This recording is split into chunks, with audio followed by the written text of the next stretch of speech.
অনুযায়ী আমি সবচেয়ে আগে ফুল দেব নির্বাচিত সংসদ সদস্য হিসেবে।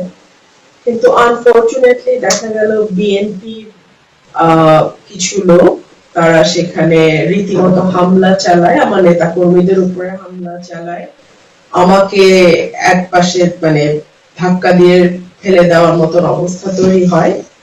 আমি এটুকুই বলবো যে দীর্ঘ 17 বছর পর বিএনপি রাষ্ট্র পরিচালনার দায়িত্বে এসছে। বিএনপি যদি তার নেতা কর্মীদেরকে লোকাল লেভেলে কন্ট্রোল না করে এখনই, এর পরিণতি ভয়াবহ রকম হবে। এবং যেহেতু দীর্ঘ 15 বছর একটা লম্বা সময় বিএনপির নেতা কর্মীরা নানান ভাবে চাপে ছিল, লুকিয়ে থাকতে বাধ্য হয়েছে, তারা যখন এরকম একটা ভয়ঙ্কর হিংস্রতা নিয়ে পলিটিক্যাল পদের ব্যবহার করার চেষ্টা করে, এটা আমার মনে হয় দলের উঁচু পর্যায় থেকে বিষয়টি মনিটর করা এবং তাৎক্ষণিক ব্যবস্থা নেওয়া না হলে এটা দলের জন্য ভীষণ ক্ষতিকর হবে এবং সরকারের ভাবমূর্তিও ক্ষুণ্ণ হবে। সরকার মাত্রই এসছে, আমি আশা করব যে বিএনপি সরকার এবং দল হিসেবে এই ধরনের উচ্ছৃঙ্খল নেতা কর্মীদের ব্যাপারে তড়িৎ ব্যবস্থা নেবে। আমার একজন কর্মীকে কিভাবে মেরেছে আপনারা একটু পরেই দেখবেন, দেখাবেন।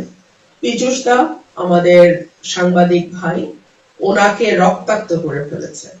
সো বিএনপি কে এখনই যদি নিজেদের কন্ট্রোল না করে বিএনপি, এর পরিণতি ভয়াবহ হবে, আমি এটুকুই বলবো। এটা একেবারে পূর্ব পরিকল্পিত হামলা এবং উপজেলার নেতারা, এবং সেখানে কিন্তু উপজেলার প্রেসিডেন্ট সেক্রেটারি ছিল না, আমরা কিন্তু উপজেলার প্রেসিডেন্ট সেক্রেটারিকে দেখি নাই। এখানে গুন্ডা প্রকৃতির একটা লোক, উনি এই হিসাবে এভাবে এলাকায় এভাবে পরিচিত, সেই লোকের নেতৃত্বে কিছু উচ্ছৃঙ্খল ছেলে পেলে তারা গিয়ে হামলাটা চালায়। এটা তো ওদের একটা পরাজয়, মেনে নেওয়ার কষ্ট আছে। আমি এখান থেকে স্বতন্ত্র জিতে গেছি, ওনারা কোটি কোটি টাকার লেনদেন করেও পারেন নাই, ব্যালট স্টাফ করেছেন, ওনার ছেলে সেনাবাহিনীতে আছে, সেই পরিচয় ব্যবহার করে নানান ভাবে চেষ্টা করেছেন, কাজ হয় নাই। দেখুন, যখন সরকারি দলের নেতা কর্মীরা এরকম ভয়াবহ ভাবে তাণ্ডব চালায়, তখন আসলে 5-10 জন পুলিশ কিন্তু সেটা কন্ট্রোল করতে পারে না, চাইলেও পারবে না। সো এটা খুব মানে ভয়াবহ পরিস্থিতি তৈরি হয়েছে। সার্টেনলি বিচার চাই মানে বিচার করব। তার অভিযোগ হচ্ছে আপনি আওয়ামী লীগের নেতাকর্মী নিয়ে খুঁজতে দেখেছেন, এই ব্যাপারে কি বলবেন? প্রথমত এটা সত্য না, দ্বিতীয়ত যদি যাই তো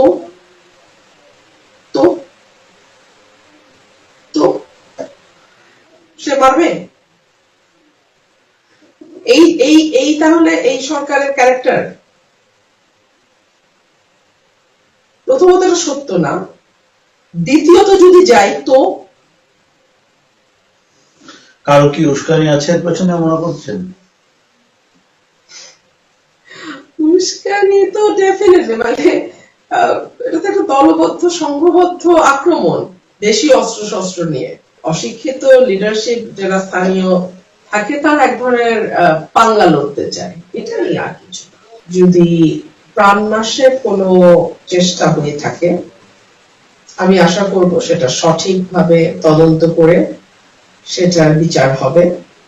আর যদি সরকার এখানে কোন রকম হস্তক্ষেপ করার চেষ্টা করে, সরকারকে এটার পরিণতি ভোগ